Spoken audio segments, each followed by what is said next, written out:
결국에는 이런 사건은 민사 절차를 통해서는 보증금을 다 돌려받지 못하는 경우가 많고 형사소송을 통해서 그들을 사기로 고소해가지고 처리해야 하는 경우가 많습니다. 하지만 사실은 다 돌려받지 못하는 경우가 많이 생기고 있는 것 같습니다. 전세 계약 기간이 만료되었지만 집주인이 전세 보증금을 안 돌려주는 경우 어떻게 해야 할까요? 요즘에 전세금을 돌려받지 못하는 분들이 주변에서 너무 많습니다. 사실 전세금을 돌려받지 못할 때 법적으로 할 수 있는 가장 확실한 방법은 전세 보증금 반환 청구 소송을 하는 것입니다. 이 소송을 통해서 확정 판결을 받고 그 확정 판결을 가지고 부동산에 대해서 강제 집행을 하거나 집주인의 다른 재산에 대해서 강제 집행해서 전세 보증금을 받는 방법이 가장 확실하고 어떻게 보면 유일한 방법이기도 합니다. 다만 주의할 것이 하나 있습니다. 사실 전세 보증금에 대해서는 우선 변제권이라는 게 있습니다. 우선 변제권이라는 것은 전세 보증금에 대해서 전입 신고를 하고 확정 일자를 받은 날짜를 기준으로 해서 그 후순위에 있는 채권자들보다는 우선해서 전세 보증금을 반환받을 수 있도록 하는 권리인데요. 이 우선 변제권이 인정되기 위해서는 전입 신고된 상태 그대로 그 집에 거주하고 있어야지만 우선 변제권을 부여합니다. 그래서 만약에 우선 변제권을 유지하면서 일단 이사부터 가고 싶으면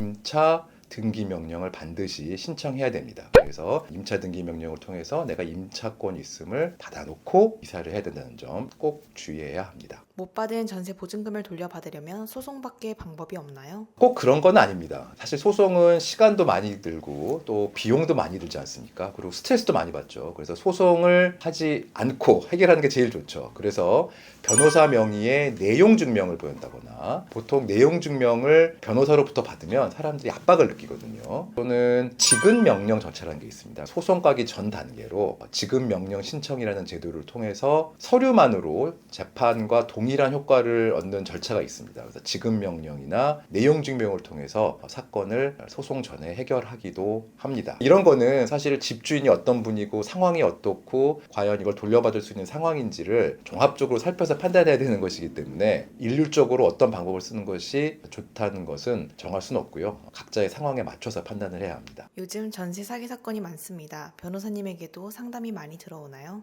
요즘 많이 있습니다. 특히 젊은 분들이 부모로부터 독립해서 살고자 자기 전 재산을 모아가지고 빌라 같은데 전세 하신 분이 많거든요. 근데 뉴스에서 많이 보셨겠지만 빌라 같은 경우는 집 매매가에 거의 육박하는 전세 보증금이 설정돼 있어가지고 문제가 되는 경우가 많고요. 특히 빌라의 주인들은 명복상의 주인이고 중개업과 짠 업자들이 이런 경우가 많아서 결국에는 이런 사건은 민사 절차를 통해서는 보증금을 다 돌려받지 못하는 경우가 많고 형사소송을 통해서 그들을 사기로 고소해가지고 처리해야 하는 경우가 많습니다. 하지만 사실은 다 돌려받지 못하는 경우가 많이 생기고 있는 것 같습니다. 전세 사기를 안 당하는 방법은 무엇인가요? 전세 사기를 안 당한다 또는 전세금을 떼이지 않는다라는 것이 전세 들어가는 분들한테 매우 중요한 것이겠죠. 그래서 이런 거를 안 당하는 방법을 한 4가지 정도로 생각해 볼 수 있겠습니다. 그래서 첫째는 먼저 집 주인이 국세 등을 밀린 전력이 있는지, 부동산 중개업자는 자격을 가진 사기를 안 할 사람인지, 집 매매가가 적정한 것인지 이런 시세를 파악해야 됩니다. 그래서 이런 정보들을 미리 먼저 파악하는 것이 첫 번째로 제일 중요한 것이고요. 요즘 국토교통부에서 안심 전세 앱이라는 것이 나왔습니다. 그래서 그런 앱을 다운받아서 보시면 또 도움도 많이 됩니다. 두 번째, 제일 중요한 것 중에 하나인데요. 전세금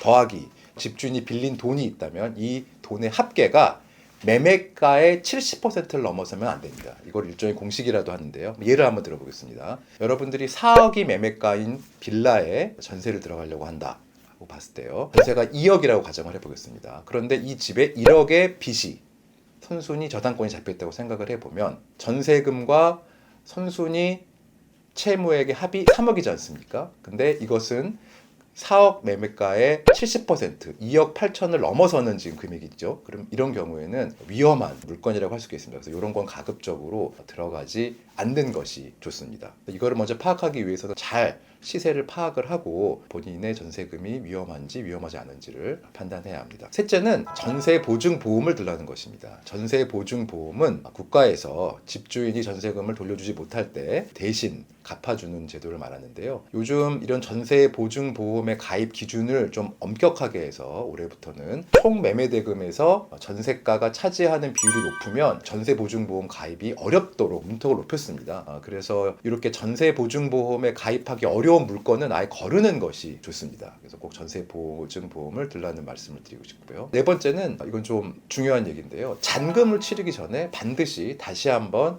부동산 등기부등본을 떼봐서 이렇게 선순위에 저당권이 다시 잡힌 게 없는지를 꼭 확인하고 잔금을 지급하고 전세를 들어가야 됩니다. 이렇게 네 가지를 주의하셔야 될 것 같습니다. 네 가지 다시 한번 요약해서 말씀드리겠습니다. 첫째, 전세 금액 더하기 집주인이 지고 있는 채무의 합계가 부동산 시세가의 70% 미만이어야 된다. 두 번째, 전세 보증보험에 가입할 수 있는 물건에 들어가야 된다. 셋째, 부동산 중개업자, 집주인, 매매 시세를 정확하게 파악하는 정보를 찾아봐야 된다. 넷째는 마지막 잔금 치르기 전에 부동산 등기부등본을 떼어보고 내가 파악하지 못하는 새로운 저당권이 잡혀 있는지를 다시 한번 확인하자. 요즘 부동산 시세, 부동산 매매가가 전반적으로 떨어지는 상황에서 전세금을 돌려받지 못하고 있는 분들이 정말 많은 것 같습니다. 그래서 앞으로도 이러한 주제에 대해서 제가 꾸준하게 도움이 될 만한 영상을 올리려고 하고 있으니 혹시 이 영상이 도움이 되셨다면 구독과 좋아요 부탁드리겠습니다.